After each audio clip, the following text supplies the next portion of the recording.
നമസ്കാരം പ്രിയപ്പെട്ട കൂട്ടുകാരെ, ഇന്ന് റൂമിൽ മട്ടൻ ബിരിയാണി ഉണ്ടാക്കുന്നതാണ്.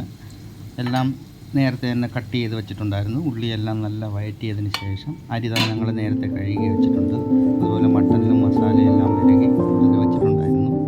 എന്നിട്ട് നല്ല തൈരെല്ലാം ഒഴിച്ച് നല്ല മസാല നല്ല വഴറ്റി മല്ലിച്ചപ്പ് പുതിനയില എല്ലാം കട്ട് ചെയ്ത് എല്ലാ സാധനങ്ങളും അടുത്തടുത്ത് തന്നെ വെച്ചിട്ടുണ്ടായിരുന്നു. നല്ല വഴറ്റിയതിന് ശേഷം നമ്മൾ അരി ഇടണം.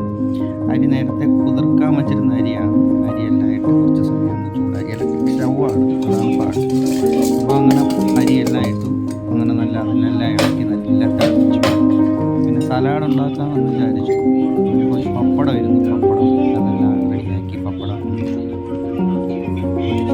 പൊടിച്ചു. മട്ടൻ ബിരിയാണിയാണ് ഇന്നത്തെ സ്പെഷ്യൽ. സാധാരണ വെള്ളിയാഴ്ച ദിവസങ്ങളിൽ ഒന്നീ മട്ടൻ ബിരിയാണി അല്ലെങ്കിൽ ചിക്കൻ ബിരിയാണി. പപ്പടം ഇവിടുന്ന് മേടിച്ച പപ്പടമാണ്. നാട്ടിലെ പോലെ നല്ല പൊരിയുന്നില്ല, അതിപ്പോൾ ഉപ്പും കൂടുതലാണ്. അതായതാണ് ബിരിയാണി. ഇനി ബാക്കി കഴിക്കുന്ന വീഡിയോ അടുത്ത വീഡിയോയിൽ ആഡ് ചെയ്യാം.